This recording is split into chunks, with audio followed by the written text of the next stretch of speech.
It kind of reminds me of the Brady Bunch when you look at the screen. And well, I didn't know much about Brady Bunch, so I guess always new thing to learn. Hello, Mark Sullivan. Hi, Mike Davis. How are you? I'm well, thank you. It was good to see you and your wife out jogging together. Although I have to admit, it looked like you were struggling to keep up with her. What a compliment to somebody. The compliment to his wife. Oh, I'll let her know that. Thanks. Okay. Well, Mark, the other way to look at it is you're inspiring Mark. So, Mark, is your wife a runner too, or just you? Just me. Got it.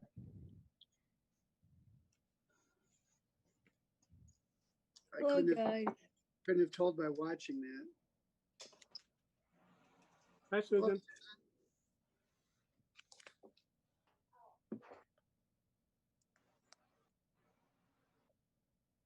Luke Fusard, are you on board now? I'm here. All right, can you confirm if that's your picture or a picture of your son? That indeed is a picture of me about 37 years ago. Oh, wow. It really is you. Dan Ramsey was right.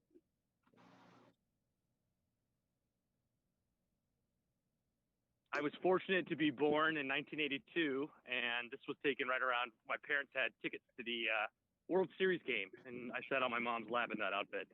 Oh, cool. Luke, do you have a little boy also? I do, yes. How does he look like you in this picture? Yeah, he's got a shock of white hair, just like me in this photo. So yeah, yep, very similar. Okay.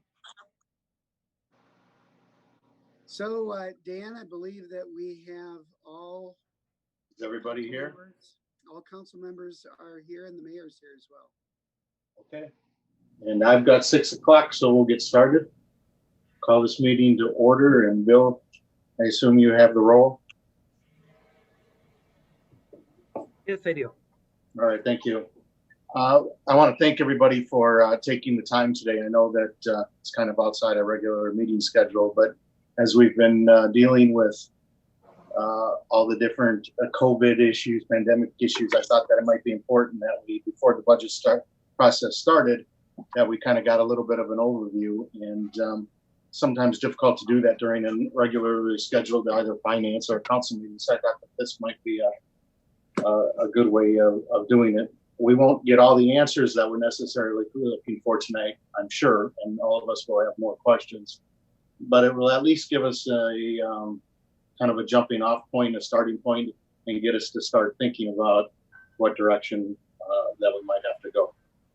So with that, Bill, I'll turn it over to you for you're going to give the presentation? Yeah, I think we're going to start, Mike, and then I can take it over when you're ready. Yes, I'll do so. Just as a general overview, and then Bill will provide the specifics. As we look at our budget situation for this year, as Bill has said in the past, we have sufficient reserves and contingencies in place to buffer the situation for our finances this year, which are significant in that $500,000 to $600,000 range. In terms of mostly revenue loss, there are some savings on expenses and then some additional expenses due to the pandemic. But about a $500,000 to $600,000 hit in the 2020 budget year that we're covering. However, 2021 and 2022 are far different scenarios. And you can see in the document that I emailed to you yesterday what Bill has shown as a worst case scenario, a mid case, and best case scenario, given what we're seeing with the recent trends. We believe, in looking at it, that the mid case scenario at this point is actually a conservative position. And that Bill says, we're probably going to be somewhere between best case and mid case based on the best information we have at this point in time. So with that in mind, we came up with a scenario that we'll get to eventually with a variety of different sources of revenue and not filling of positions and not funding certain items that we think would be a good starting point for the committee of the whole to look at and consider. And certainly if things get worse than we anticipate, we can make the adjustments later in the year when we actually go through the budget adoption process. But, getting to a point now where we have an idea of what is important to each of you as elected officials is really a significant thing. We want to know from you, get direction from you that will help us in moving ahead. So this is a bit more than, I think, a mid-year review because of the seriousness of the economic circumstances that we're in and wanting to establish as early on as possible some kind of consensus for moving ahead, or at least general direction. So having said that, I'll hand it over to Bill to get into the details. What's in here tonight? Thanks, Mike. I'm just trying to share my screen to bring up a copy of the materials, which were also emailed out yesterday. And apologies for not getting that out to you sooner, although we were continuing on updating this with information even earlier this week and wanted to provide the most up-to-date information.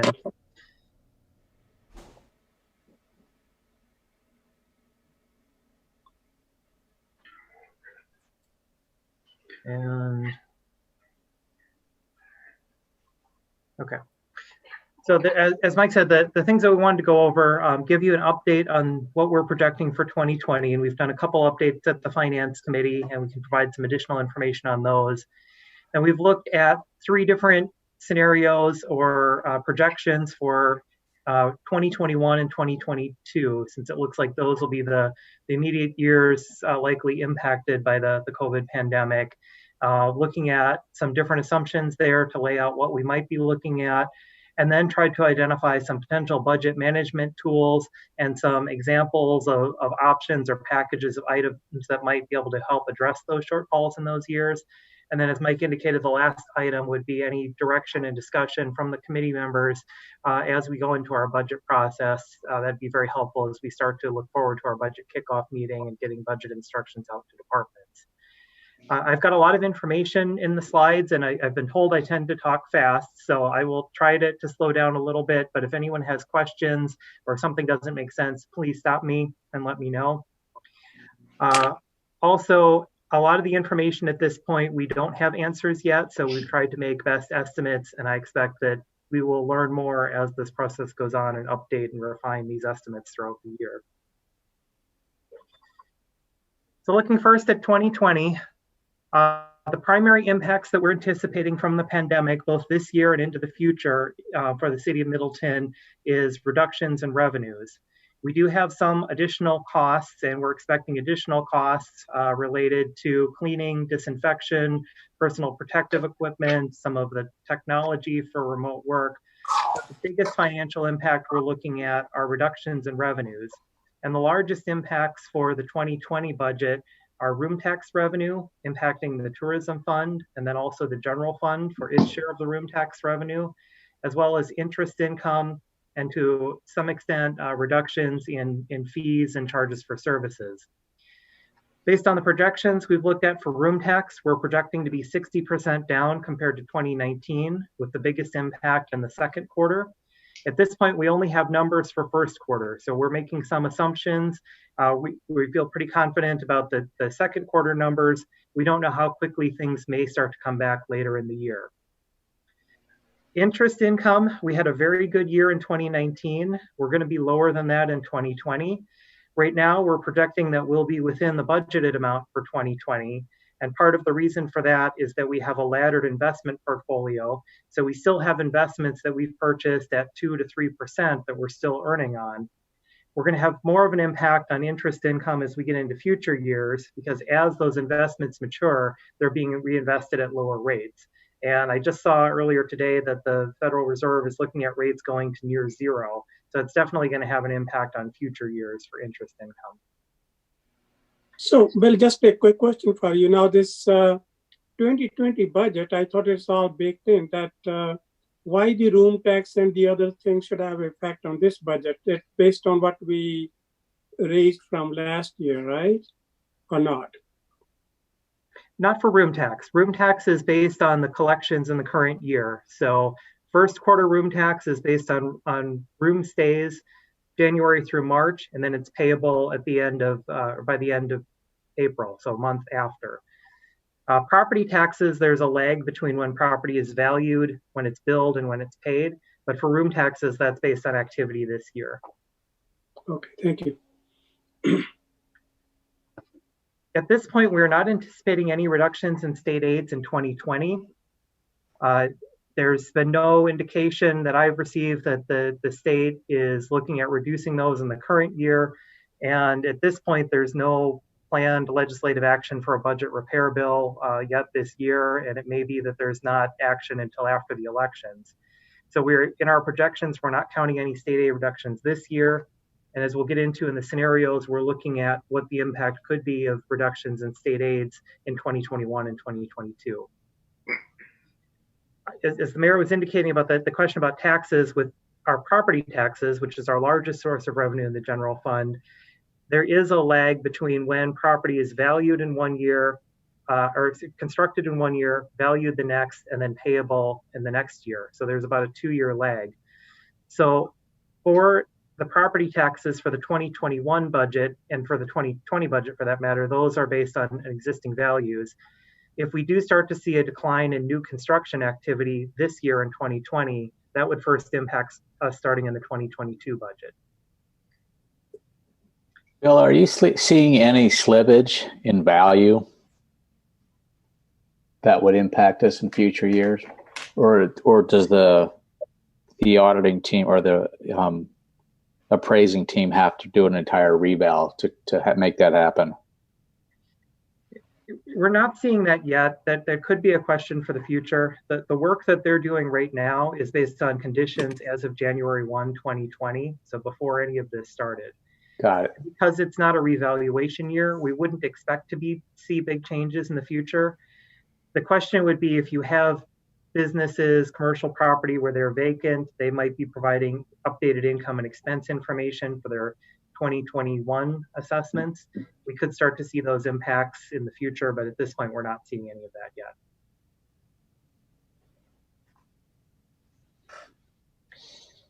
We've got some updated information about the CARES and Route to Recovery grants through the state of Wisconsin. Out of the $1.9 billion that the state of Wisconsin received in federal CARES funds, they have allocated $190 million to local governments in the form of Route to Recovery grants. And those are allocated for each community based on their population. Middleton's allocation is $336,000. However, the criteria for these funds is fairly restrictive. This can only be used for unbudgeted expenditures related to the COVID health emergency, only for the period of time of March 1 through October 31st. And the big one is that these funds cannot be used to offset revenue reductions. And our biggest impact, as we were just talking about, is on the revenue side. So we are working with departments to gather information, and we're planning to submit whatever we can for documented eligible expenditures. But our direct costs at this point for that time period look like they'll be well short of that $336,000 allocation.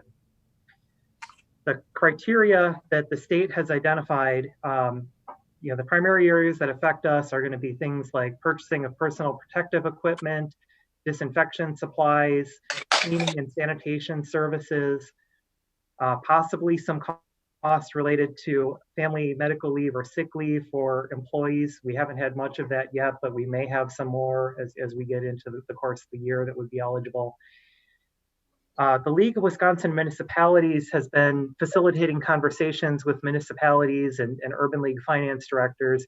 And this is something that we're hearing from other communities as well, that for most communities, they are not looking at direct expenses. I should say for municipalities, direct expenses that are going to meet these allocations. Very different story for counties that are doing public health activities and testing and all of that. But for municipal government, likely not having a lot of dollars compared to their allocations. One thing that's allowable in the federal rules, but not currently under the state guidelines, is making some of these funds available for grant programs for small business support. And that's something the League is going to be pushing the state on, both to see if that's something that would be an option for local government, as well as to see if there can be any flexibility to allow for funding of budgeted staff time that's now focusing more on the COVID response and not being free to do the things they were originally budgeted for. So we may get more information from the state, but right now it's fairly restrictive. So, Bill, if we were to help our, for example, the downtown businesses in some form, could we build to this one? Like Abby was saying, using some CDA money, I would rather use this money rather than CDA. Would that be possible? Under the current guidelines from the state, that is not listed as an eligible category. The League of Municipalities and several communities are trying to argue with the state to free up these restrictions a little bit more and follow the federal guidance. And the federal guidance does allow for direct grants to small businesses. So there may be some potential for grant programs, but I think that also would be limited to direct support to businesses that are showing a financial impact because of the pandemic. So more broad things to support the business community may not be eligible. We're hoping that we can get grants to businesses included under the state program. Thank you.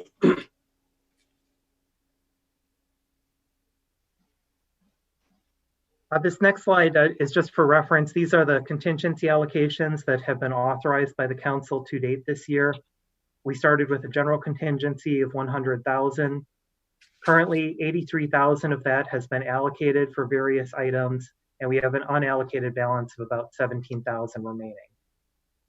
I should note there are some items on this list that likely would not qualify for reimbursement under the state grant program. Most significantly, probably the IT costs, because things like laptops would not be eligible under those guidelines.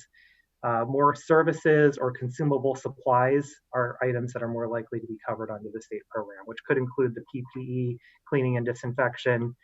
And there's also been some discussion of getting some assistance provided through the Wisconsin Elections Commission related to election costs this fall. I thought that they had already agreed to provide a flat dollar amount plus a variable cost. I believe they have. I don't know what our allocation is under that formula yet, but that's something I'm working with Lori on, and we'll plug that in as soon as we get that information too. Bill, this is Robert. You have the additional election costs of $25,000. Any idea how much our election costs were greater for the April elections? And I assume that the rest then would be targeted toward fall.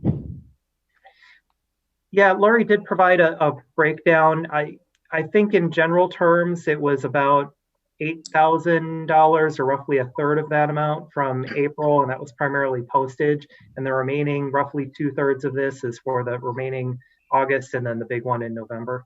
Great, thank you.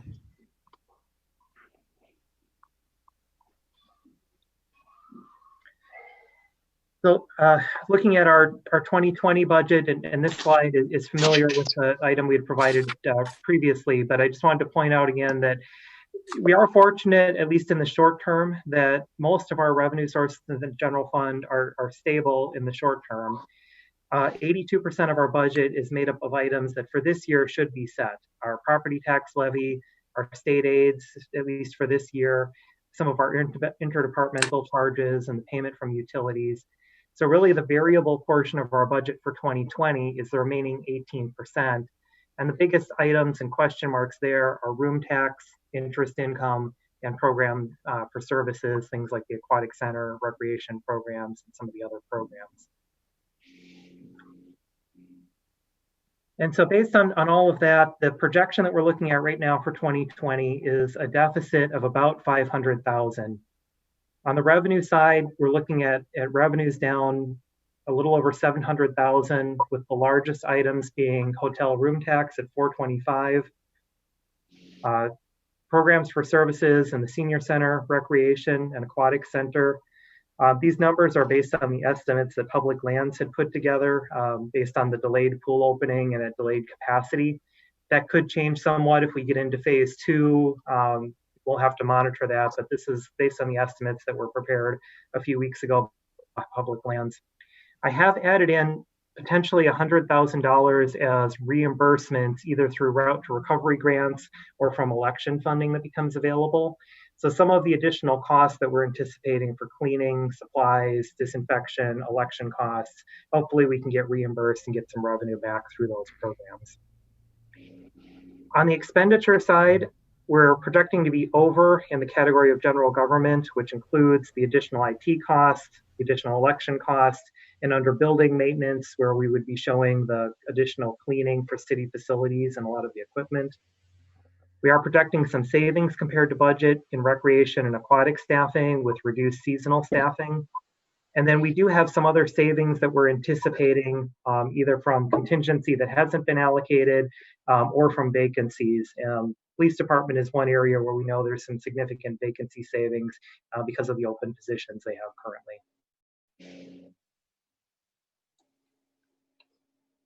So looking at that, if those numbers hold true and we have a deficit of about 500,000 this year, that would come from our unassigned fund balance. Our policy that the city adopted a few years ago was to set a target range of between roughly 17 and 33%, 2 to 4 months of operating expenditures for the next year's budget. And our goal has been to be right in the middle of that range. And you can see from this chart that for several years, we were very close to that mid-range from 2014 through 2017. We had a dip in 2018 when fund balance was used as part of the emergency contingency following the flooding in August of 2018. We had a very good year in 2019, and through a combination of the FEMA assistance and strong revenues, including interest income, we were able to add additional funding to that, and we were actually able to go over that target of the 25%. And in part of that, knowing that we were going to have some challenges this year as the pandemic was getting started. So even if we do have that full 500,000 hit in 2020, we're projecting that we would be close to the middle of the target range at about 24.5% for 2020.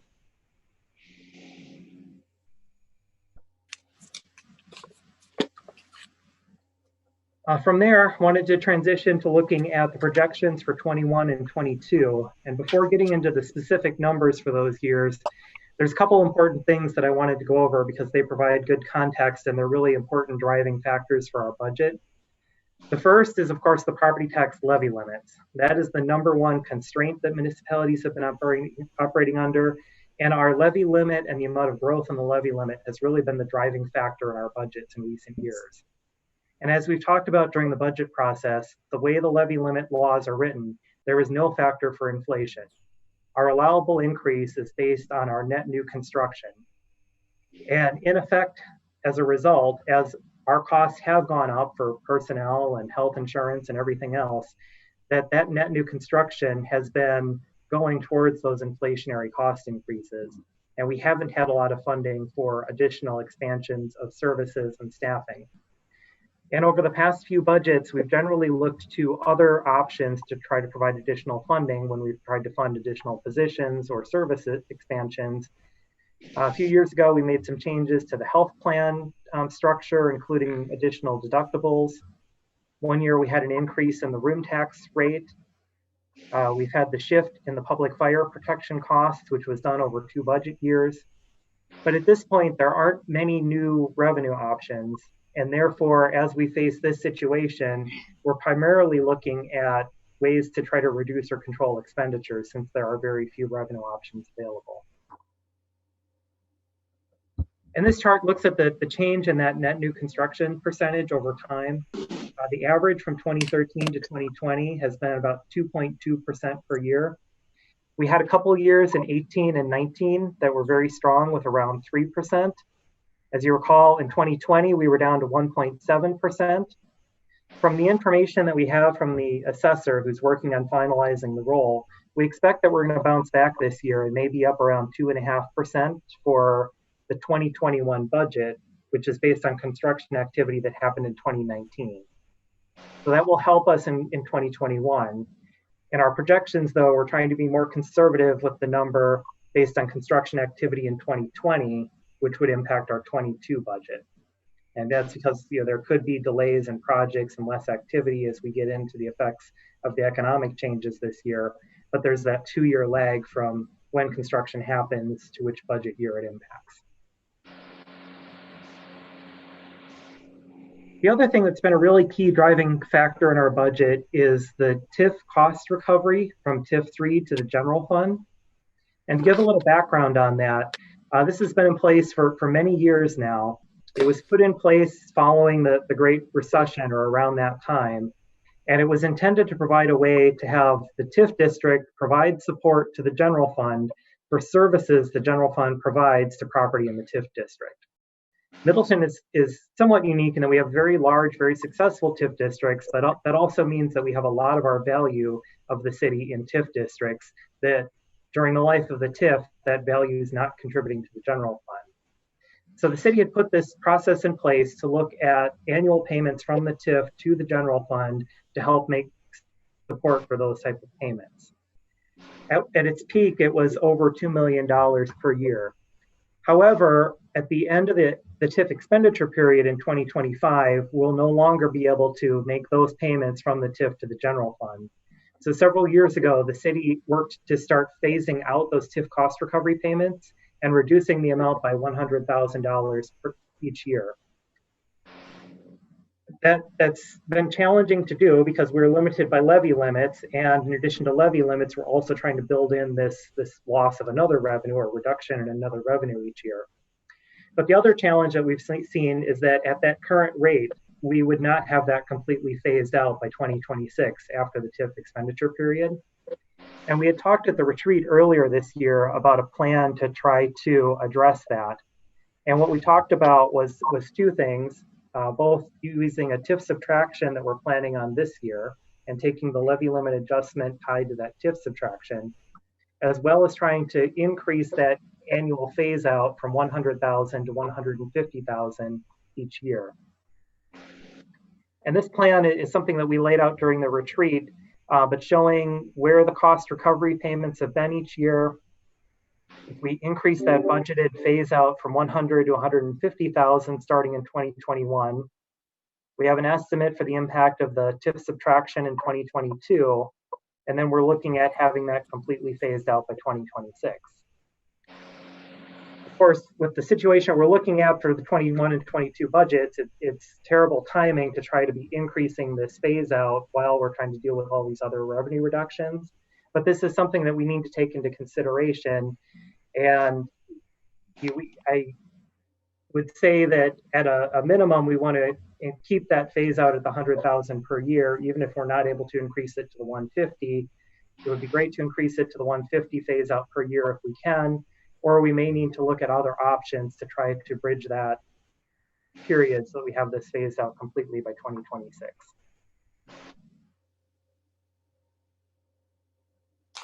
So with that as kind of background and context, we looked at building 3 scenarios, and for lack of better names on them, are calling them best case, mid case, and worst case. We're not trying to do absolute sky is falling worst case, but trying to do what could be realistic scenarios under each option and making some different assumptions, because at this point there is a lot of unknown. So if we look at the assumptions for the 2021 budget, at this point, based on the information from the assessor, we feel pretty comfortable that net new construction will be at 2.5%. And I should mention, after the net new construction, all of these other percentage increases or decreases are in reference to the 2020 budget level. So we're projecting that room taxes are going to be below the 2020 budget. Our best guess at this point is a 30% decrease, but we also looked at a range of a 15 to a 45% decrease. Utility payment in lieu of taxes should be pretty close to a 1% increase. That's based on our tax rate and it's based on the value of utility assets. So that's not going to change much. One of the big variables is intergovernmental, which is state aids. And at this point, we don't know. Best case scenario that we think we can hope for is that there's no change in state aids. There certainly won't be new money based on the state revenues. Best I think we could hope for is that the state is able to find the resources and just continue on at current levels. We've also modeled a 5% and a 10% decrease in state aids. Likewise, for licenses, permits, fines and forfeitures, other charges for services, we're looking at the same spread of no change, 5% and 10% decrease. Ambulance fees, based on what we've seen so far, those have been continuing on at what we had seen for our budget this year, at least as far as the information that I've seen. There, we were a little more optimistic in the best case scenario that maybe we would continue to see some increases there consistent with what we've done in the past. Best case, no change, and a worst case, looking at a decrease if there's a fall off in calls for services with people trying to limit their contacts potentially. Interdepartmental, the Tif Cost Recovery, as part of the base scenarios, we've built in that 150,000 planned phase out. And then as we get into the strategies and the tools, that's something that could be adjusted. But as a base starting point, we've built that in at the 150. Interest income, I think it's very likely that we're going to see a decrease here.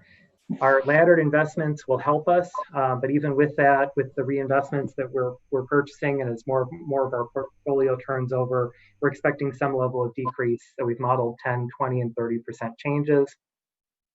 All of the revenues we've left at the 2020 budget level, and the most significant revenues are listed above. So changing that bottom line is not going to impact the bottom line very much. Bill, a quick question. Sure. Prior this year, I believe for redoing the finance and HR department, the council had already agreed to change the pilot to fund that. Is this a 1% increase over top of that, or is that 1% already spoken for your reorganization? We actually have two separate but related pieces. There's the payment in lieu of taxes, which is made by the water utility to the general fund, and that's based on a calculation per the Public Service Commission that looks at the utility assets and our local tax rate. There's also a separate charge that's made from both water and sewer to the general fund, which is intended to be a cost recovery for services provided by the general fund. And that's been set at a flat dollar amount of, I think it's $135,000 each year, split between the two utilities. And that second piece is the piece that we were talking about, looking at increasing to help fund the finance reorganization. So this 1% utility payment in lieu of taxes is not spoken for. That would be a general revenue increase. So the question then comes back to, is the set dollar fee, is the cost reallocation or cost recovery, is that truly sufficient? Right? I know you planned, or the council agreed you should plan on funding the reorganization based on a limited amount, but have we taken it to its really the real cost basis of the services you're providing? I think that's something that would be good to look at as part of the 2021 budget process. There may be the potential to look at more than just covering the cost of the reorganization and really look at all general fund services and what's an appropriate level. And we have not done that level of analysis yet, but I think that would be something good to look at as part of the budget process.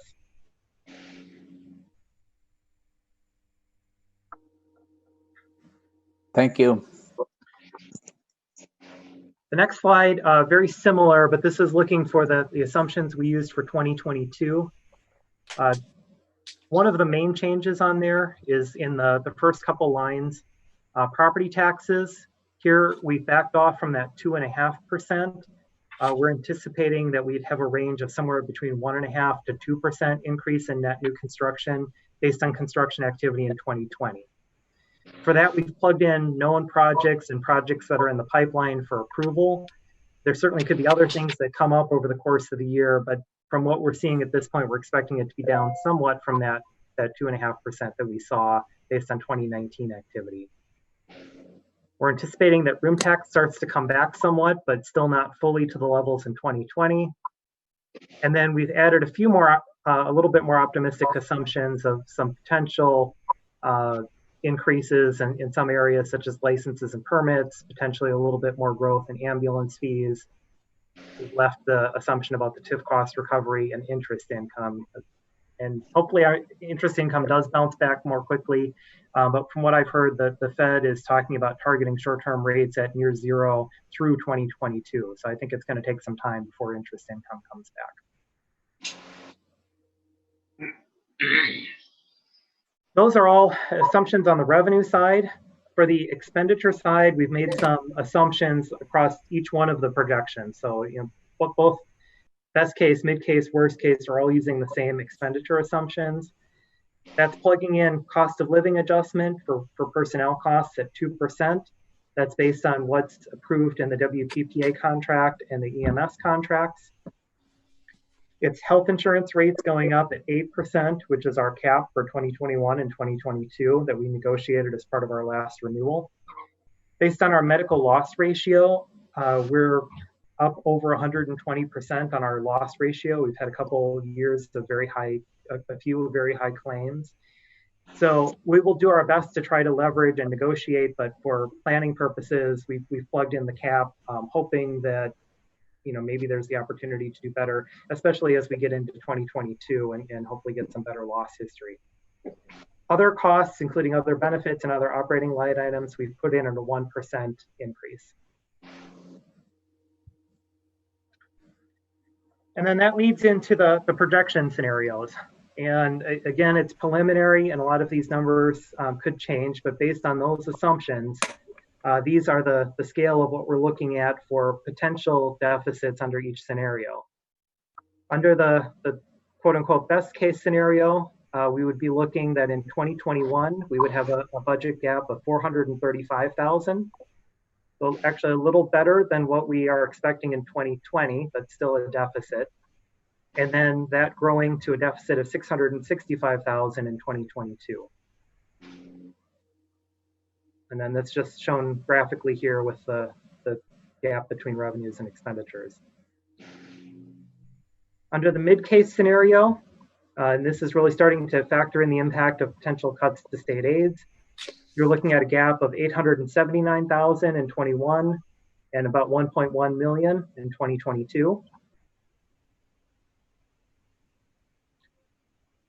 And under the worst case of the assumptions that we looked at, assuming a 10% decrease in state aids, you're looking at that 1.1 or almost 1.2 million gap in 2021 and 1.4 million gap in 2022.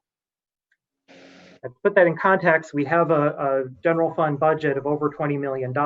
So, overall percentage terms compared to the general fund budget, they aren't huge percentages, but they are very significant dollar amounts.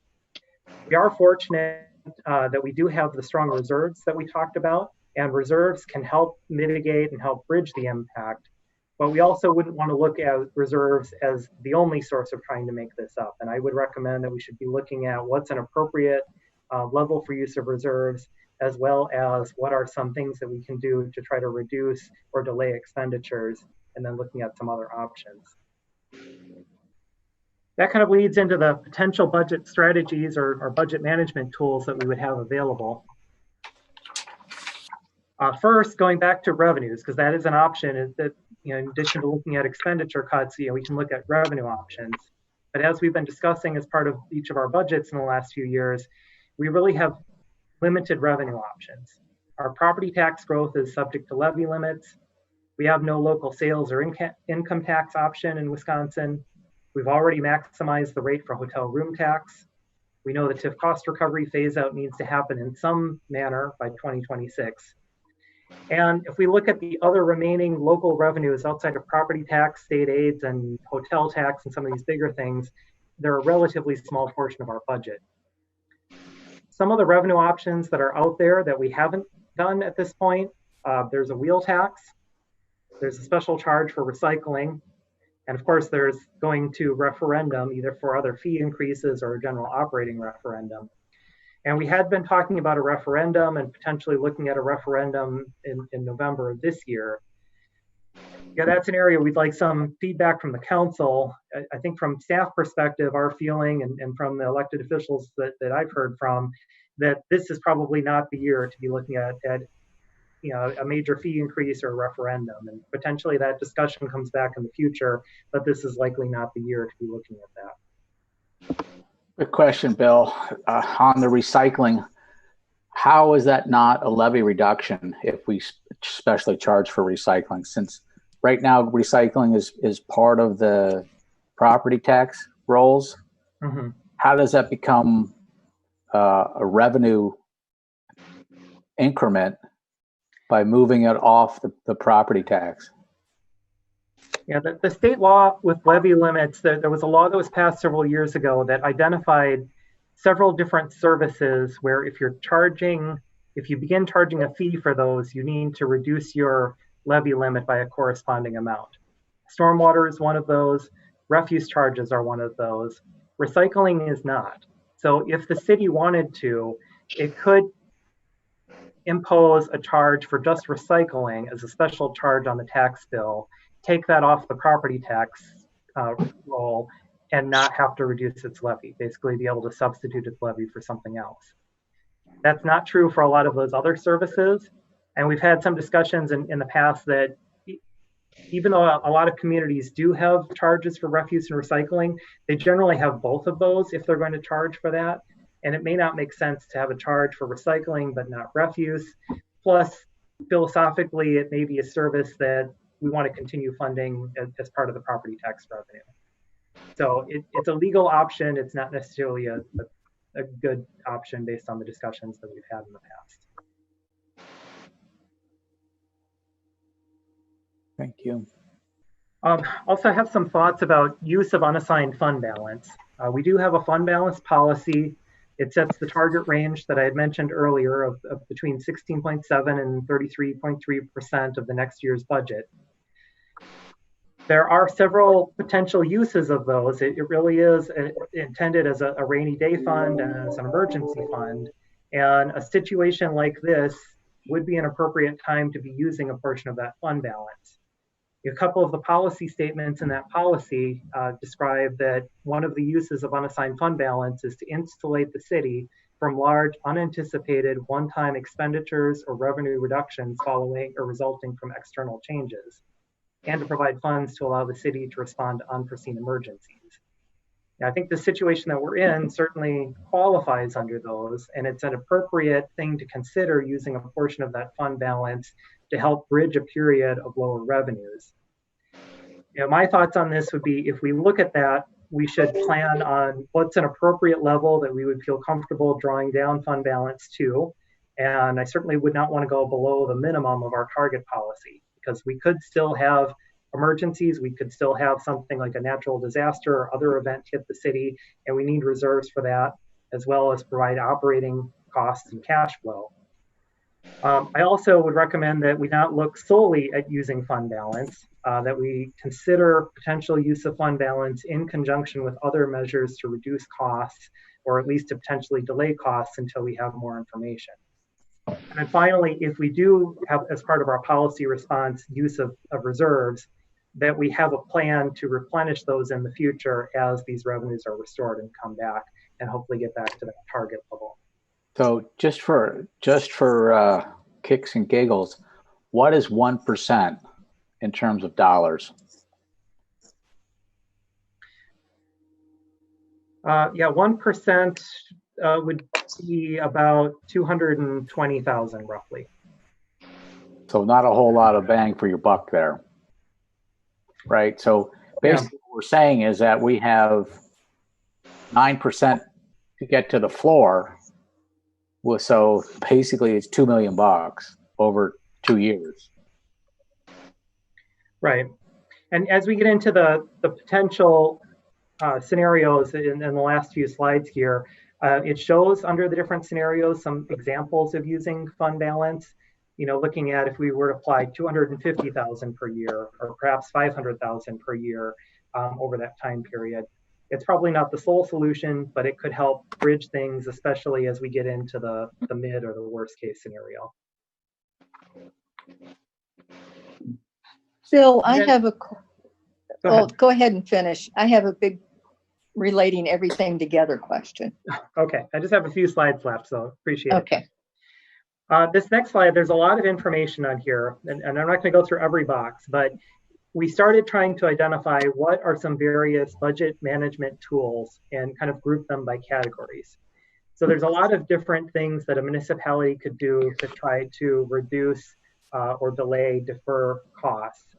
A lot of those are related to personnel, because for our budget, that's our largest expense is related to personnel. And there's a wide range in levels of response, from, you know, looking at positions, starting with we will not have any new positions in the next year's budget, through some type of hiring to freeze or deferral, to, in the worst, most severe response, actually looking at reducing staff and laying off positions. Likewise, wages, benefits, starting with suspending something like merit increases, comp plan adjustments and reclassifications, and then looking at reducing or having years with no cost of living adjustment and freezing compensation. Likewise, looking at benefits, operating, we've added the Tif Cost Recovery in here of, you could look at different levels of that for a temporary period, looking at capital reserves, and then use of fund balance. The different scenarios that we've put together as a starting point for your consideration look at various items from these different lists, generally looking at columns 1 and 2. I think even under the worst case scenario, fortunately, we're not looking at a scenario where I think we're looking at the most dire impacts here. And also, these are not levels where you would need to pick level 1 and pick everything on that list. It'd be possible to say, there's a couple things on this list here, maybe we don't make any changes in another area, and we can decide what's the best policy mix for the city. But just wanted to lay out some of the different types of tools that are out there for the city. So then, as a starting point for the budget discussions and to generate some feedback, hopefully, based on those 3 different projection scenarios of the best, mid, and worst case, we've identified a possible package of policy responses that would be projected to close that budget gap, to get an idea of what that would look like. As Mike indicated, my best guess right now today is that as a city, we're probably somewhere between the best and the mid case. Big question we don't know is what's going to happen from the state. And a lot of these items are things that could be implemented in the 2021 and 2022 budget processes. So they're not necessarily things we need to decide on today, but I think this will help provide some information on what are the types of responses we could be looking at and that we should be considering as we start the budget process. So in this scenario A, the best case scenario, we started with no new positions, suspending the funding for merit for the 2 years, continuing the cost of living adjustments in 2021 based on what's in the union contracts and trying to follow the city's policy of maintaining similar increases for non-union as union staff. But then in 2022, looking at trying to reduce that to a 1% cost of living. We have one union contract that still goes through 2022 for EMS, but the police union contract only goes through 21, and non-union is set by the council each year. For health insurance, this still anticipates an 8% projected increase at the cap for 21, but looks at trying to limit the plan costs to the city to a 3% increase in 2022. And that could be through a combination of hopefully better claim history, looking at negotiations, what leverage we can do, looking at providers, and potentially looking at something like the premium contribution if necessary.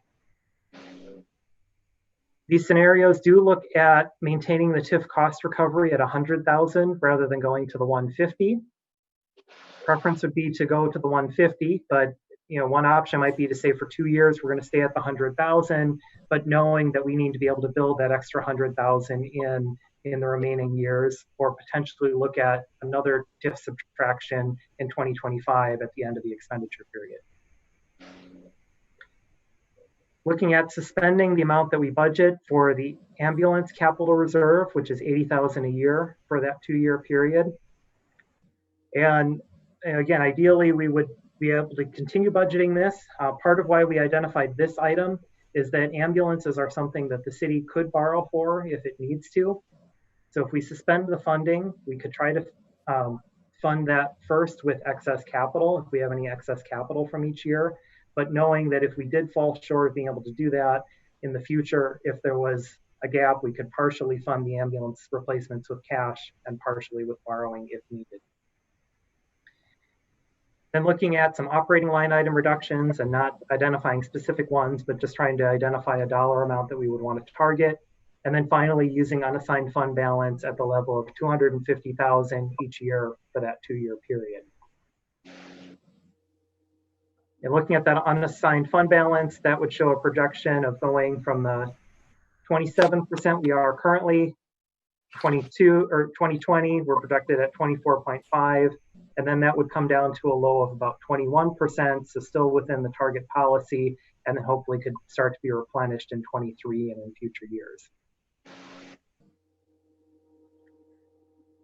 Scenario B, looking at trying to close a larger budget gap, includes a lot of the same items from option 1 with some additions that potentially, in addition to suspending merit increase pay for 2 years, you also look at freezing reclassification and comp plan adjustments. We have potentially about $40,000 that we were looking at in a personnel contingency following the results of the comp plan.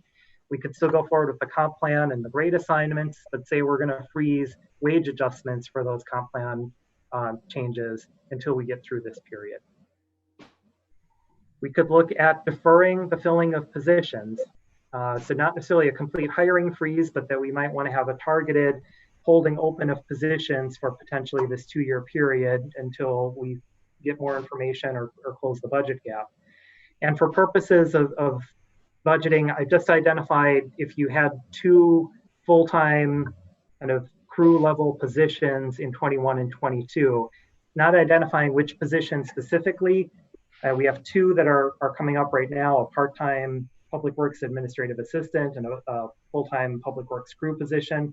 This isn't necessarily those 2 positions, just that we would identify sometime within the course of 21 and 22, 2 positions to hold open. Again, looking at the cost of living adjustment and health plan changes in 2022, and then a little bit higher on the operating line item reductions. And then this scenario shows instead of 250,000 applied each year in fund balance, that you apply 500,000 each year. That reduces your projected level for the unassigned fund balance that you would drop to a low point of 19.3%. So a couple extra percentage points by using more of that, but still staying within the target range. So, Bill, if we, on those unassigned fund balances, we get dinged though if we, with our audits and our overall city financial picture, if we dip into those too far, don't we? It is something that the rating agencies like Moody's look at very closely. If we were to use these, we would want to make sure that we identify the plan, why we're doing it, that it's consistent with our policy, and that it's our intent to restore that. And in 2018, we did have the drop from 24 to the 22%, and we communicated to Moody's what the purpose was. It was in response to the flooding. We had a plan to replenish it. We'll have our Moody's rating call next week for the upcoming issue, and we'll be able to report to them that we followed through on that plan and replenished it and added funding. So yes, it's a potential risk that as we draw down, and depending on how much we would draw that down, that's something that Moody's would look at negatively. Whether or not it would affect our bond rating and they would downgrade us because of a reduction like this, I don't know. We can try to get some feeling from them when we have our call next week. I think the point we would try to make to them is that these are very unusual and unprecedented times. This is one of the purposes for having an unassigned fund balance, that we're staying within our target range and would not drop below the minimum, and that the city has demonstrated intent to restore use of fund balance over time. It's a risk, but I think we have an argument that we can make there. It just is a piece of the puzzle. Then I guess what I'm getting at is an overall piece. I think that we have to look at various different ways of doing this without picking on just one item too much. Yeah, I agree, and I think that that's a very key part of the discussion is, you know, if we are going to use fund balance, what's an appropriate amount? How much do we feel comfortable drawing down, and what should the mix be between, if there are any smaller revenue adjustments, expenditure adjustments, and then appropriate use of fund balance. One more scenario here, looking at the scenario C, the worst case that we had modeled. Again, several items being carried forward again, looking at the compensation rates. This scenario looks at the deferral filling of positions, of having 2 positions in 2021, potentially up to 4 positions that would be held open in 2022. This would look at potentially making an adjustment to the cost of living for non-union in 2021, which would be a break from the city's practice of having different cost of living adjustments for union and non-union. But this would look at potentially going to a 1% cost of living adjustment in 21 for non-union, and then starting to negotiate that as part of police contracts for future years and EMS when those come due. Trying to have further limitations on the net health plan cost in 2022.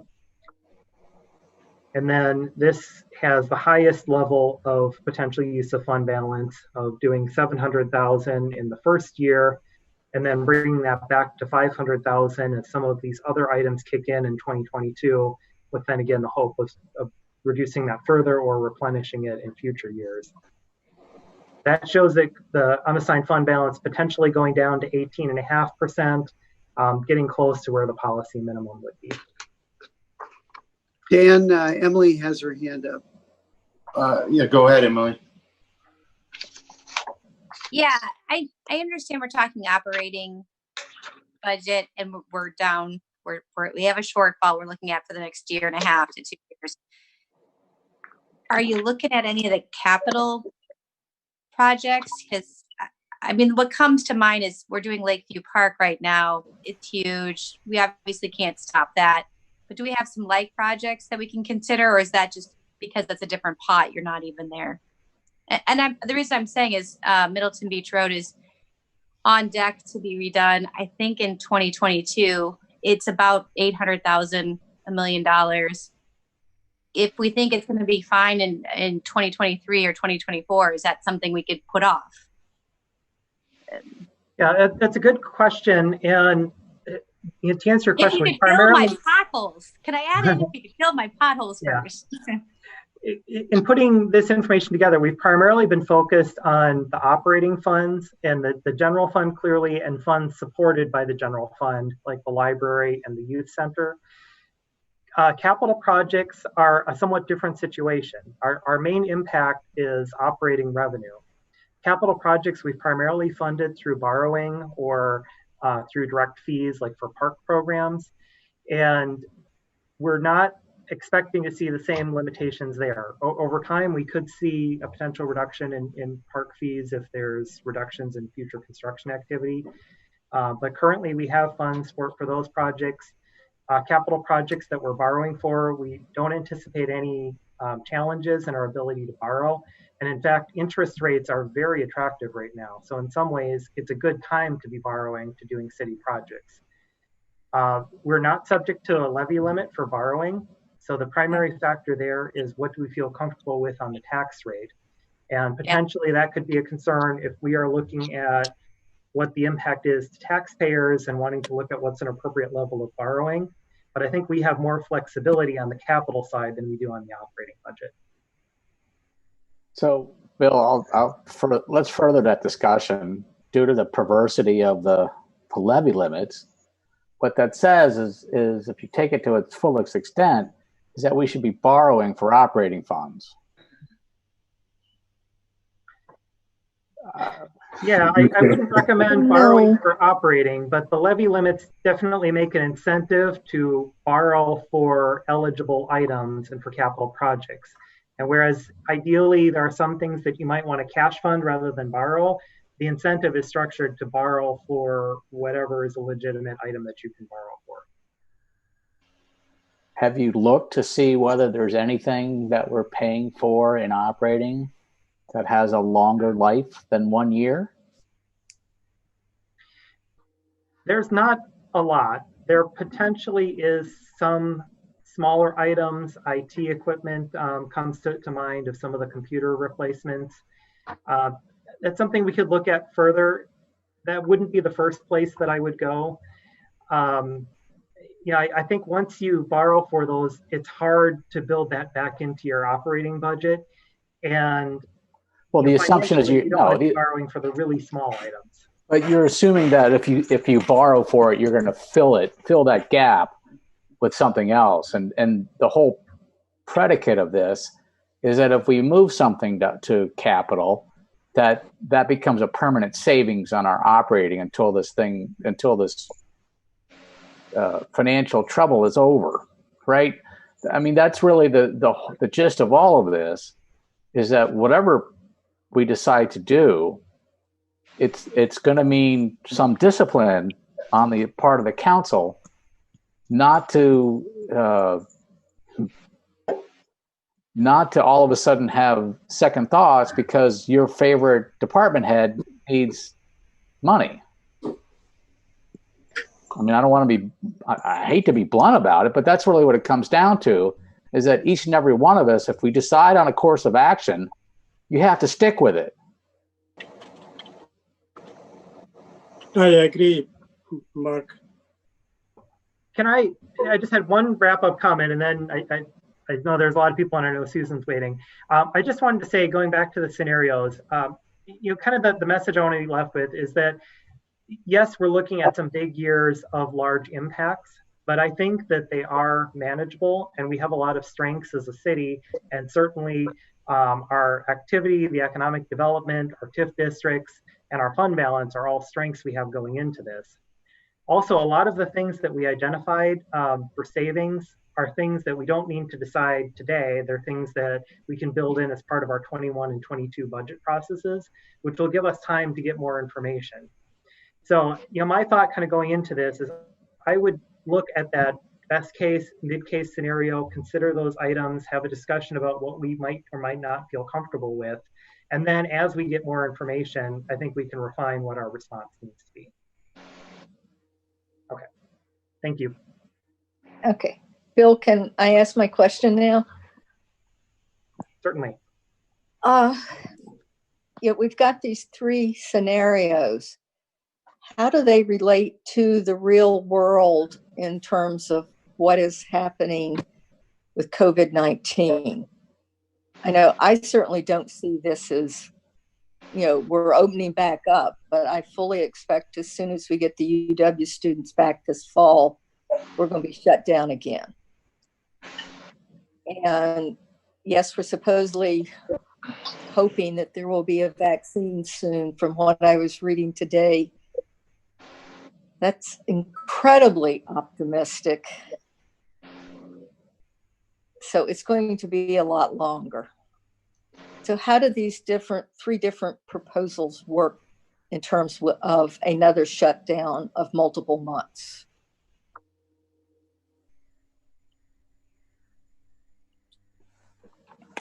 Well, I think between them, our property taxes, we may see some impact from slowdown of construction activity, but we also see a lot of projects that are continuing to move forward this year, even with the situation we're currently under. So, I'm not anticipating that we're going to reach a point where construction activity stops. We may have lower levels of new construction, but I think that will help support our largest revenue. After that, probably the next largest group of revenues is state aids. And that's really going to be driven by sales tax, income tax, gas tax collections at the state level. And I don't have enough information, I guess, to say what, if there's another recurrence this fall, how much of an impact that's going to have on the state to say that translates into X% cut. I think if there's a quick bounce back, the state may be able to fund things at current levels without a reduction in state aid. But I think it's prudent to plan on a 5 and a 10% reduction. And perhaps if there is a recurrence this fall and into next spring, and that's affecting state aids in the longer term, maybe that pushes us more towards the worst case scenario where you're looking at 10% reductions in state aids. So I don't have an exact answer to your question, but we're trying to model what we think could be realistic scenarios, knowing that there's a lot of uncertainty on what the economic impacts are going to look like. I'm fine today. Okay, that didn't quite answer, but yeah, I think you guys are more optimistic than some of the rest of us in terms of what will be happening this fall. Susan, you would agree that it's good to be an optimist. I think considering over 120 molecules. Yeah, and I'm usually a very optimistic person. Mm-hmm. But this is one that I've got real concerns that more with our federal leadership, they don't get the severity.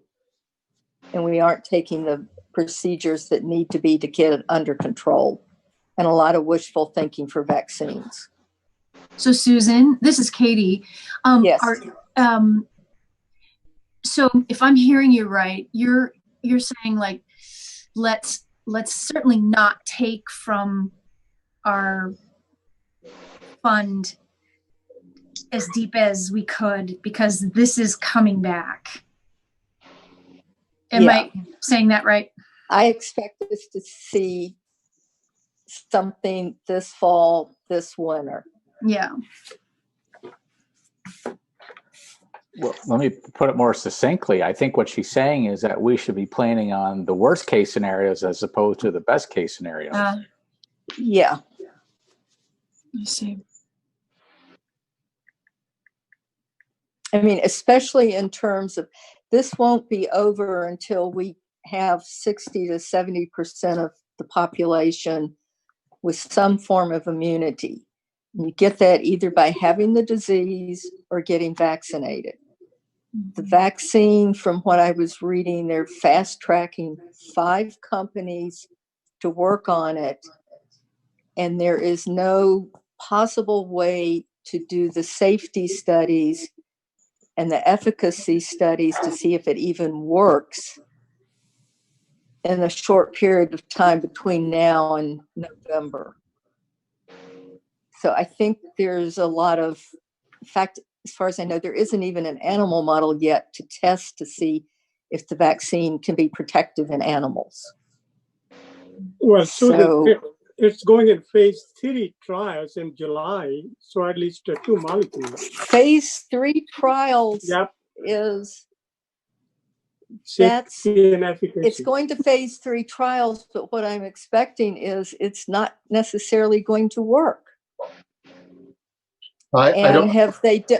And they haven't necessarily finished the phase 2 safety trials yet. Dan, both Luke and Emily have their hands up. Okay, Luke. Awesome, thank you.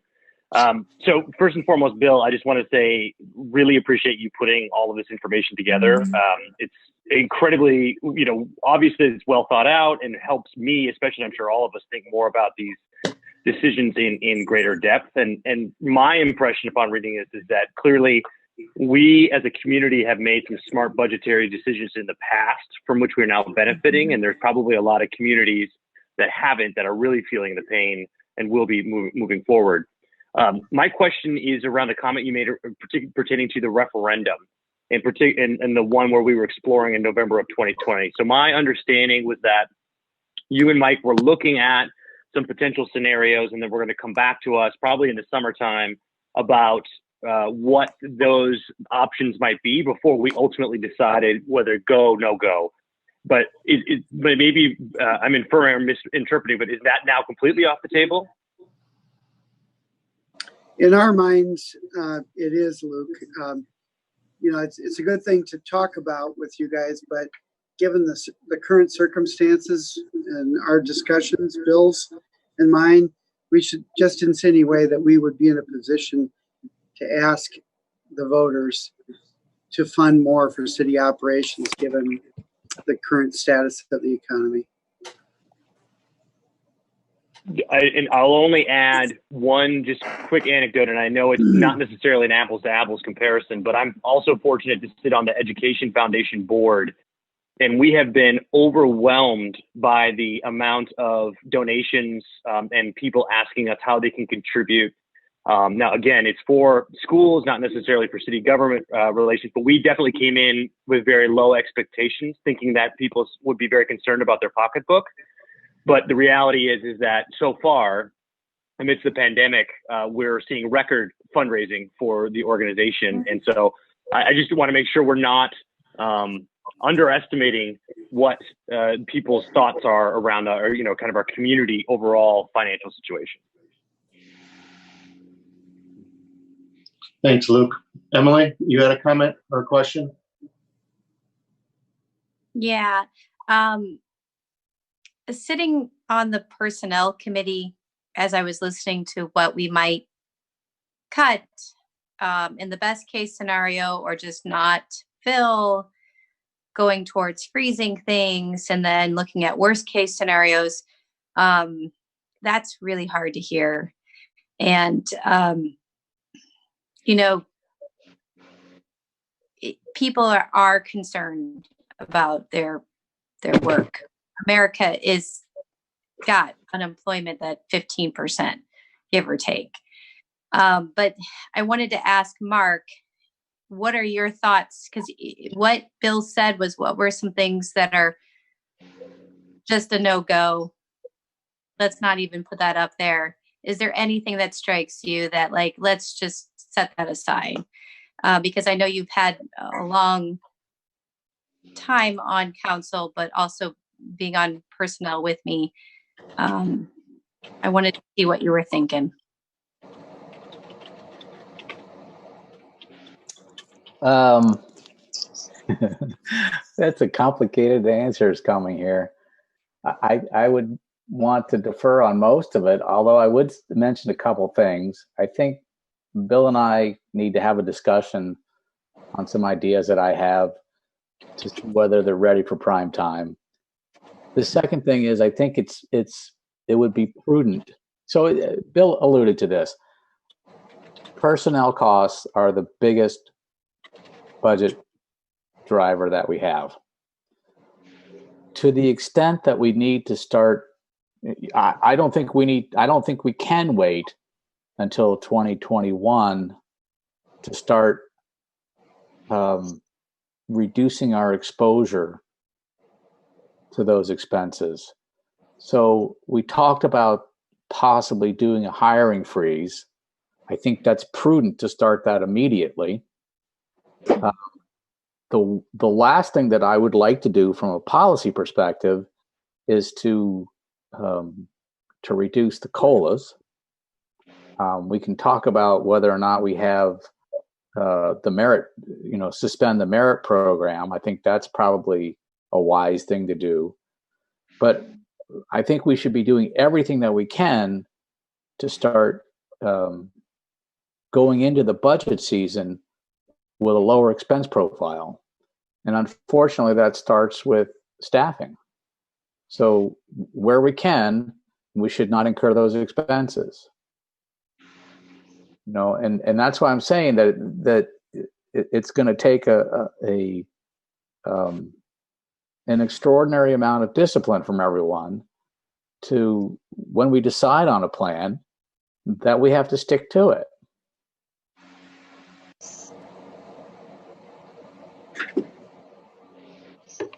Thank you, Mark.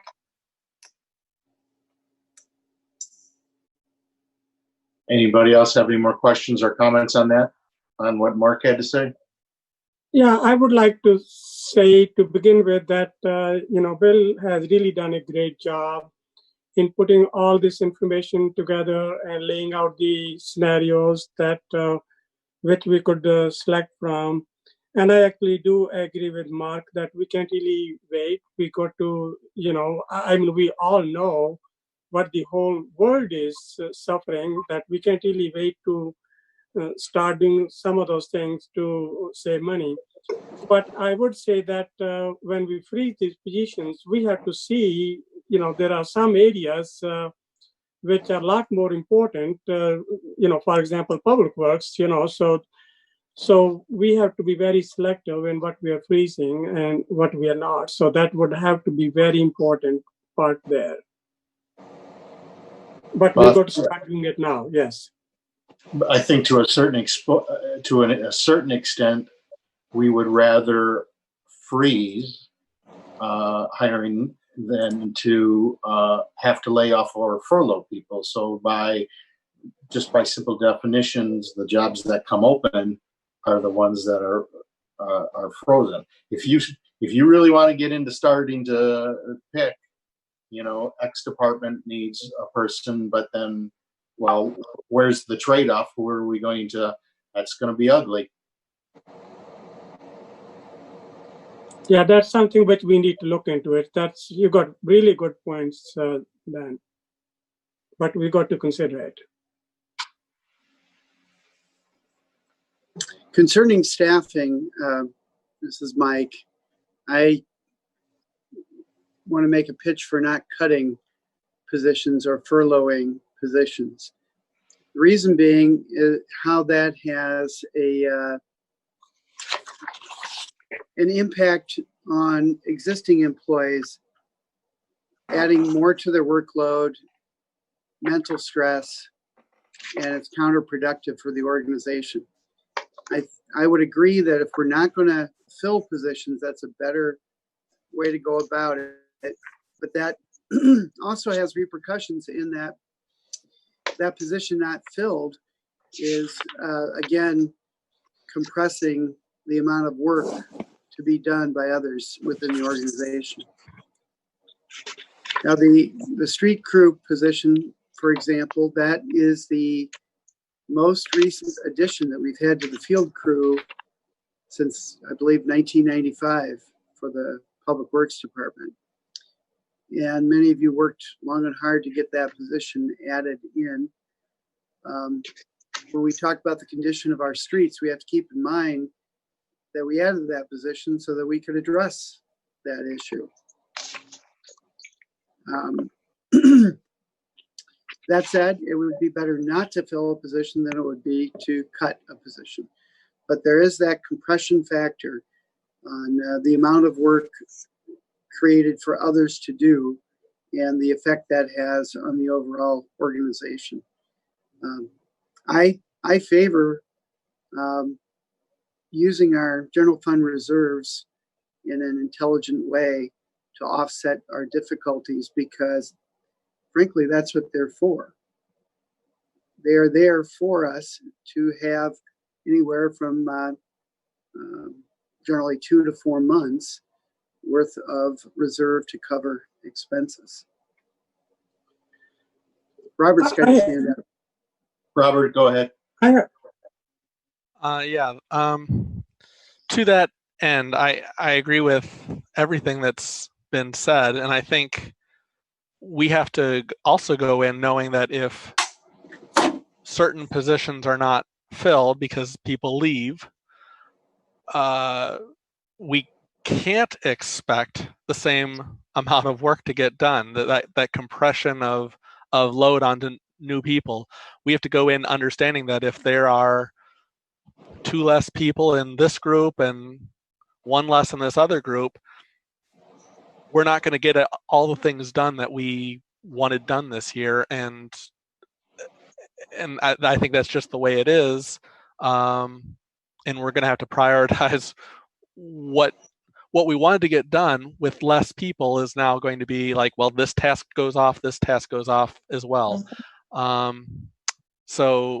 But I do think I agree that not adding positions and maybe freezing hiring at this point is a heck of a lot better than hiring people than having to just fire other people or the same people 6 months from now. So That's all I have to say. The mayor So, has his hand up too. yeah, I Mr. would Mayor? like to see that we should follow what some of the other groups are doing too. For example, UW-Madison, they have a 120 million or whatever deficit. So they are asking the faculty, everybody to take a few days off. So I don't know whatever that's called, but it could be something Furloughs. that's called furloughs. Well, okay, Yes. but it's not a long furloughs. It's I think in case of each faculty, it's 5 or 6 or 7 days. So, and that could be. They're also taking salary cuts. Okay, well, we could consider that too. So, I mean, we have to see what we don't need to reinvent the wheel. Some of these tools have been invented that others are using effectively, and we should look at those tools as well. Just so you know, I've actually furloughed people and as a manager, and it is the hardest discussion to give.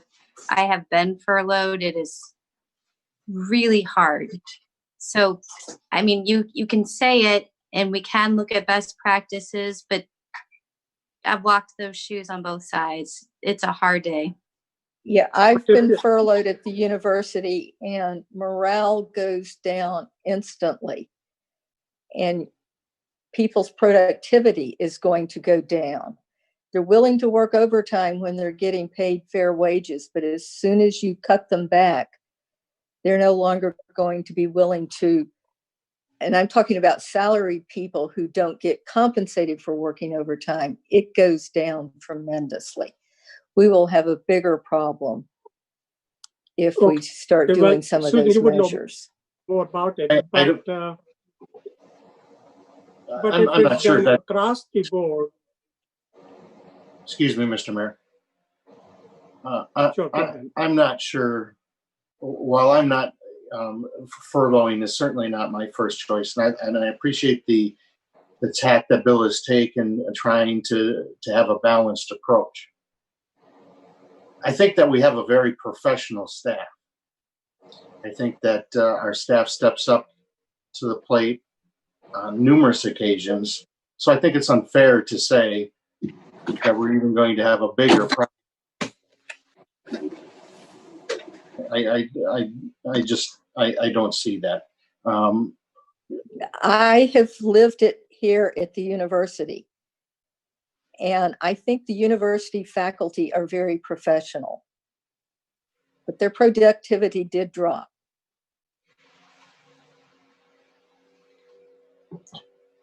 Well, that that very well may be the case. None of these. This is going to be a very difficult conversation for all of us, because there may be some things that on a philosophical basis that you don't necessarily believe in, or there are going to be hard decisions, or there's going to be people that that get affected. These are not going to be easy decisions, and we're all going to have to think very hard and do the best that we can with the amount of information that we have. And I think that we can all agree that what we're looking at doing as much as humanly possible is to mitigate the amount of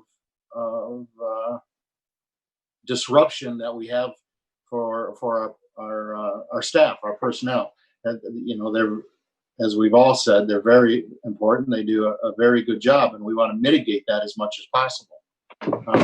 But these are,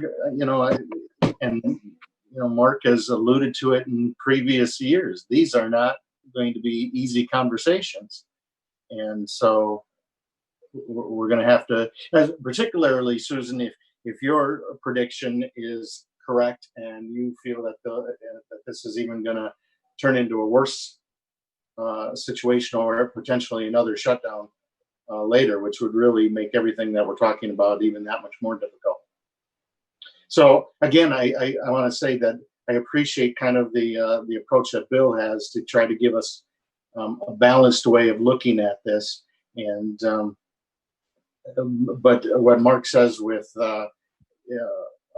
freezing hiring right now is probably the way at this point to start. Luke's hand is up. Luke? Yeah, Bill, just quick question. And forgive me if you covered this already, but were any of the scenarios that you outlined inclusive of any sort of state and local government aid outside of what we would already have been anticipating pre-pandemic? No, the only aid that I've included is the $100,000 in 2020 from the Route to Recovery and potential election assistance. I've not added any additional aid in 21 or 22. I know there have been some discussions of aids for municipalities to make up lost revenue, but at this point, it's not clear if that's going to make it through the Senate. So that is not factored into these scenarios. Got it. Yeah, I was just reading about that too, which is that it sounds like it's in the House but not the Senate. Based on anything that you've read for that bill, if it were to move forward, do we have any sort of guesstimate what kind of financial impact that would have for the city of Middleton? Obviously, it would take shape by the final vote, but I'm not sure if that even outlined any of the articles that we've read. I don't have information on what impact that would be if something were to pass. Got it. So, Bill, just really quick, what we've been talking about mostly have been modified gap issues. Are you looking at gap issues as well for when you do the consolidated financial statements? And is that going to play a role? Should that play a role in our decision making as well? I guess I'm primarily looking at the governmental funds, general fund, and those supported by the general fund, which are on a modified, and looking at a budgetary basis. I haven't necessarily modeled other financial impacts that would affect our government-wide statements. I think it's really more of a budgetary issue that we're facing right now. But if there's something specific you'd like me to look at, I certainly can. Okay.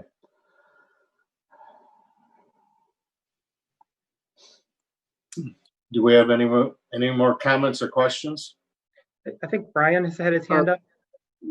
Brian? Yeah, so new to the group. I appreciate the opportunity meeting everyone. The new guy never likes to make a comment, but I just have to at this point, based on some of the things that I've heard. And I just wanted to address the idea of hiring freeze versus what Bill presented as a deferral on hiring. We have 2 openings coming relatively soon. A hiring freeze in that circumstance is a cut.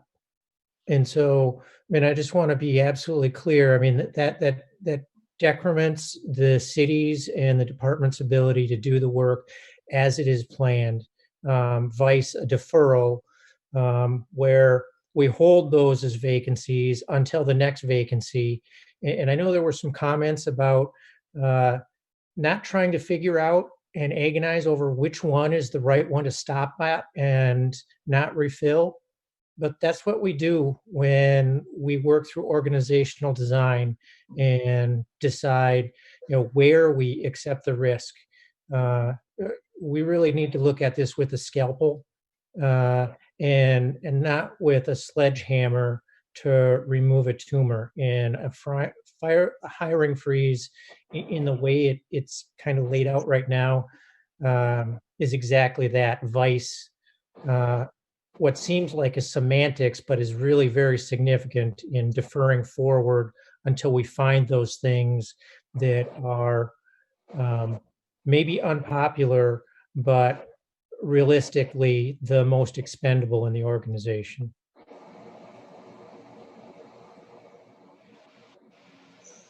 Yeah, if I could, I would just again say thank you to Bill for doing all this work, and I like what Brian has said. That's what I was really trying to say.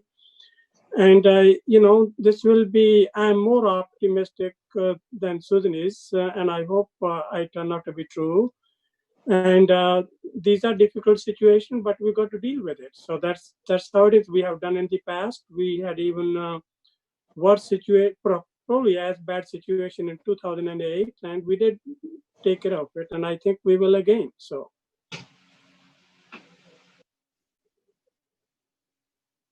Are there any more comments? Bill, what kind of direction or what were you hoping to get from our discussion this evening? I think at this point, general discussion and the type of discussion we've been having here is helpful. I don't feel that we need to come out of this with this is our game plan. This is our first step in the process. In July, we'll be having the budget kickoff meeting, and following that, we'll be giving budget instructions to departments.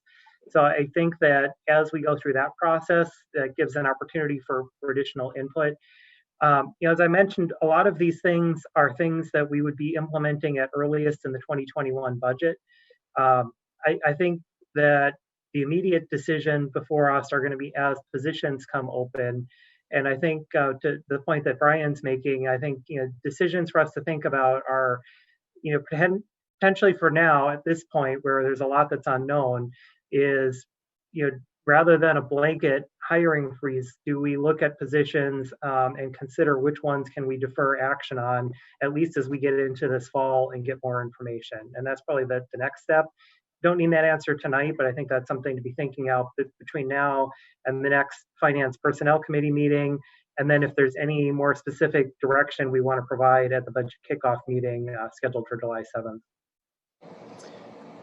I generally agree with Bill, but I'd like to add one other thing, and that is that we're about to begin a review of merit pay, and soon we'll be getting classification plan probably within the next couple of months.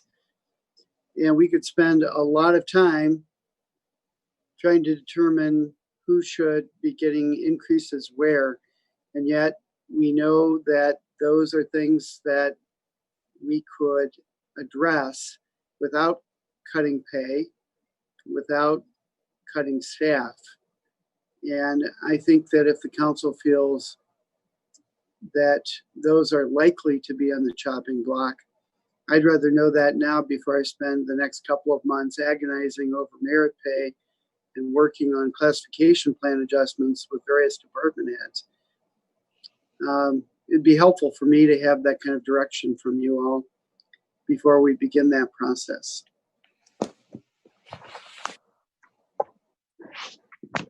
So I'll just wade right into that one, Mike.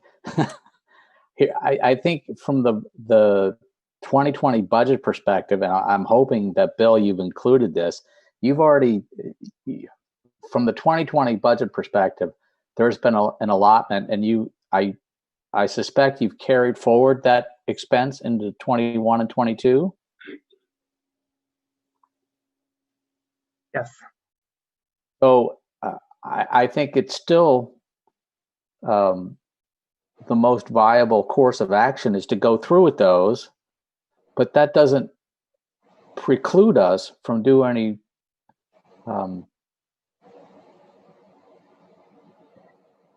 anything proscriptively, right? We just because we make a merit adjustment today, I hope that the council's on board with the strategic goal of not furloughing and not laying people off. So I think it's incumbent upon us. I think we have an obligation that if that merit study, or not the merit study, but if the classification study says, these positions should be making X dollars, that we get there. It's already baked into our budget. I think we go ahead with it, right? But that doesn't stop us from saying, okay, you know what, should an opening occur, we can defer filling it, or it doesn't stop us from deciding other things in the future. You have an incumbent who's performed well and for merit, or is performing similar jobs that are paying more across the metro area. I mean, I don't know that there's a conflict here. I'm not hearing that there's a conflict in our approach. And I just wanted to clarify, make sure I understood the question correctly. So there were merit adjustments that were made on January 1 of this year. I think what Mike is referring to is based on the performance reviews that would be taking place right now, the money that would be asked for merit increases effective in 2021. And perhaps that's the area that there may be direction to hold off on that, at least until we know more. But we've already proceeded with the merit adjustments in 2020. And I think for the compensation plan adjustments, we'll get information on how the ranges should be structured based on market and where positions fall. It might be a conversation to look at that if you have a position that's falling outside of its new range, what would be the adjustment to bring it within range? But if there's movement within the ranges, that might also be something to consider, holding off on those adjustments, again, until we have a better picture of what we're facing. So, Bill, so you have those raises baked in, but not this reclassification baked in 21 and 22, right? Because we haven't really put that in place. I think what he's saying is that the classification adjustments are budgeted, and so that expense would carry forward. What's not baked in is merit increases for 21 and 22. Well, I thought he was saying the merit increase in 20 is baked in. And Bill, is that this potential reclassification also baked in there? We have money that we have money that we budgeted in 2020 in a personnel contingency for potentially making compensation plan adjustments.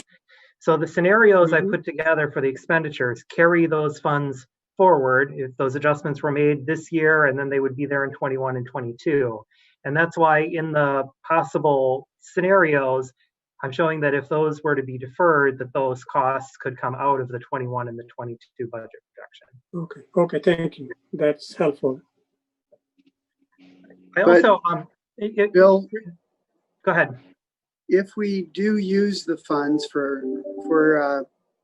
classification adjustments this year, those carry over for the next 2 years. So it compounds the budget scenario. Correct. So the budget scenarios that I put together, the projections, I should say, those were based on that money that's in contingency being spent this year and then being carried forward into 21 and 22. So the scenarios looking at possible budget reductions would say that if we don't spend that money, that will be a cost that we could avoid incurring in 21 and 22.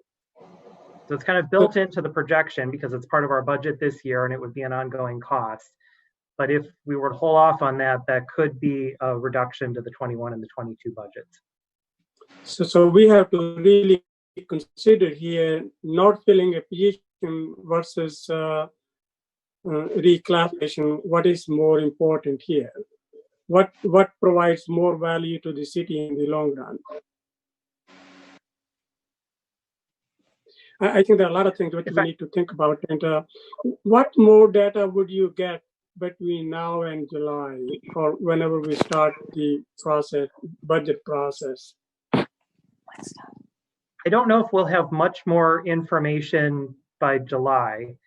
I'm hoping that by this fall, as we get into our budget process, we normally get our state aid estimates in September and October, and that information may be helpful for the 2021 budget. There's been a lot of talk about if there would be a budget repair bill and what the timing of that may be. It's possible that we would get a state aid estimate in September based on current law, and the legislature could come back and change that. But I'm hoping that we'll get some additional information from the state this fall. We also will see what happens with room taxes as we get into second and third quarter this year and may have an idea of if things are bouncing back. And then I think, to Susan's point earlier, as we get into the fall, we'll see what kind of impacts there are and if there's a move towards additional restrictions and shutdowns if something happens, or if we continue with the trajectory that we're on currently. So I don't know, but we will continue to monitor, and as we get updates, of course, share that with you as the council and the finance committee during the budget process. I did think of one other item that it may be helpful to have direction on to the earlier comment, and that is the question of the referendum. As Mike indicated, currently our understanding is that would not be something we'd be proceeding with identifying scenarios this summer. We would hold off on that. If there is any feeling to the contrary, though, that would be good to know. Does anybody have comment to that? I agree with Bill. We talked in the staff meeting. I don't think it's a good timing. People are suffering, and you go for a referendum. I think this is really not good timing. So. I don't know if there's ever a great time. Not a good time. So let's talk. I would disagree, but it sounds like I'm being outvoted here. So let's talk about whether you can pass a referendum but have a deferred effective date. What's the harm in saying that we want to do a referendum but not make it effective until 2022? I don't think that's allowable under state law with the way they've structured the levy limit referendum rules. They are fairly prescriptive on the timing of when you need to do the referendum, and that you need to refer to what your levy limit increase would be, or your best estimate of your allowable levy increase, and how much you want to exceed that increase. And you have to use the prior year information, don't you, or the information from that fall. So I don't know that you could defer it for 2 years then. And even if we could, 2022 is looking to be the worst year. Sorry, Mayor. I think it would just be a bad idea. I'm sorry, one at a time, please. Susan? I think a referendum or a deferred referendum right now is a very bad idea. We've got lots of people who don't have jobs, and even well-employed people who are actually worrying about, will they still be employed? So it's not a good time. Keep in mind that the school, sorry, go ahead. Well, I agree with Susan. I think the people are looking for a tax relief, not tax increase. So I think let's hope that things turn out better than what we are all thinking, and the vaccine comes out sooner than anybody's expecting. And on top of that, we would even have some sort of a medication for this one, and we will be in much better shape. And I don't mind waiting for a year. If we're going for a referendum, I would rather see that it pass rather than fail. Luke? Keep in mind that the school district most likely is going to be, or there's a high possibility that the school district will be going in the fall of 2022. And so there's might not necessarily be an appetite for two different referenda on the same ballot. Any other comments? Yes, what I was trying to say earlier is that in 2022, it's likely to be the worst hit that we have, because we do, and those of you who are with the city at the time, and Bill will know this too, the recession hit in 2008, and 2010, and 2011 were the toughest years for us budgetarily, financially. That's when we put into place the Tif Cost Recovery, and that is what essentially saved our budget for a couple of years. So that's the way it works in local government. We lag behind the economy by a year to 2 years. I remember that, Mike. Thank you, Susan. And it was bad. The first year, 2008, wasn't that hard. The next two were really tough. So I'm cognizant of, you know, Bill and your and Mike's time. So the last thing I want to do is be distracting from, you know, the critical work that needs to be done in those slides. But I am wondering what the downside might be of at least putting some options together for further consideration, other than the you know, potential loss of time. Mike, do you have a comment to that? Well,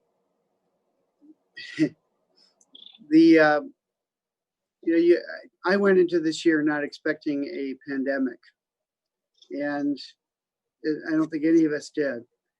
And it has created a whole new workload for all of us that we didn't have before, on top of our usual jobs. So in my mind, that has crowded out something. It's in that old phrase, something's got to give. And we've got to pick something that we can't do to keep our sanity with keeping up with everything else. We've got racial unrest. That is starting to take a toll on our police department. Mm-hmm. And it may take a toll on all of us at some point as well. And certainly COVID-19 has. And how much more stress can you put on an organization is the question.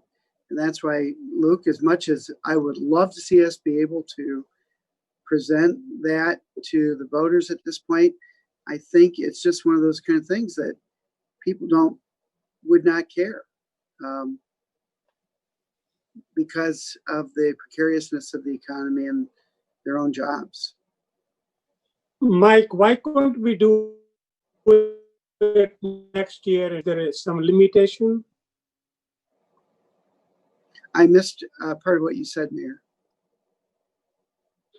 Why not do it in 2021? What is the problem there, rather than going to 2022? So Luke is saying that school district is considering coming up a referendum 2022, and he thought that's not a good timing.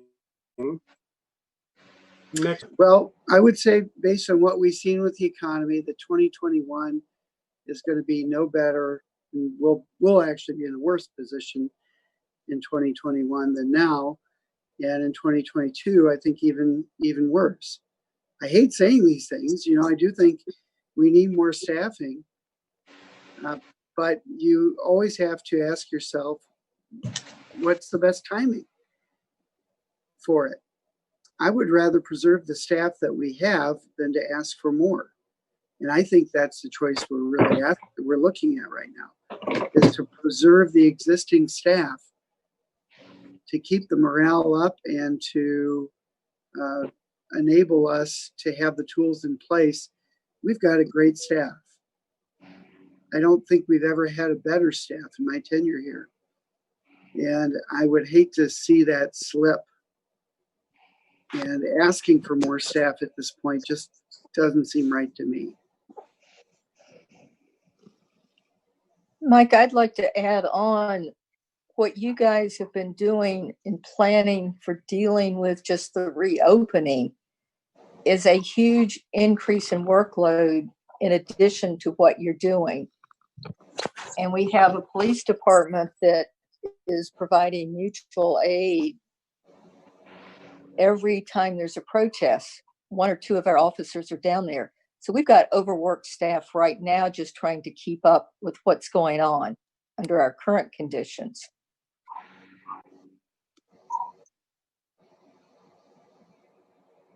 I don't disagree with any of the things you said, and Mike, please don't misinterpret my advocacy as anything that directed against the city staff. I think the world of the city staff. I would just hate to be in a position 2 years from now where we regret the notion of not at least exploring the option in 2020. I hear you, Luke, and I don't take it as a negative. I think, in fact, you are being complimentary, and you think that, you know, that we do need more staff. I think the only difference of opinion we have is the timing of that. I think we agree that we need more staff to accomplish what we're doing, and I just worry that effort could jeopardize the staff that we have now. In terms of 2021, the only election that I'm aware of in 2021 is the April one. We would not likely have a very good turnout in 2021 relative to what we have for the presidential election year or 2022. I would think if we're going to have a staffing referendum, that fall of 22 would probably be the better timing. Thank you. As long as the school doesn't beat us to it. Well, Luke, the school got a lot of big issues that they have to do because the whole technology of schooling is going through such a big change. They don't even know that what the delivery mechanism would be, leave aside, going to referendum. So I think they are dealing with very large issues right now. And it's not just the Middleton Cross-Plain Area School District, it's around the U.S. So, or maybe even at least the Europe and the U.S. So it's changing. So I'm not really sure whatever the school thought a couple of years ago is valid today. Luke, are you sure that the school district's planning to 22 for the next referendum? So no, I don't have that. All I can recall is that back then when I was a part of the referendum, or excuse me, the facilities planning committee in 2017, heading into 18, that the projections were that at the middle school level, something was going to need to be done right around the 2022 timeframe. But perhaps the mayor's right, and this pandemic has changed that, and that they are rethinking that, and that could very well be different now. So it's a very valid point. I think that in thinking about 2021 and our budget, and in thinking about us already talking about freezing or putting off, even the topic of furlough, these are heavy topics. I think we just need to think over what Bill has said and think about what the mayor and Mike said, what everyone said, but go slow. Keep watching the economic indicators. It might get worse, like Susan said. It may be better, like the mayor said. It might be happy medium. But my real comment is that if we are going to ask people to cut pay or take on more work, as they're already doing with the pandemic, I'm going to put myself first. I'm going to say, I'm going to ask you to cut my pay in 2021 before I ask you to cut anyone else's. That's my final comment.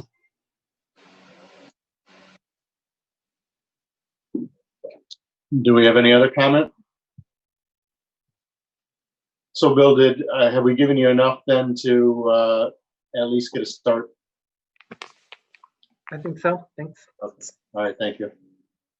If there's nothing else, thank you all for participating. And do I have a motion to adjourn? I make a motion to adjourn.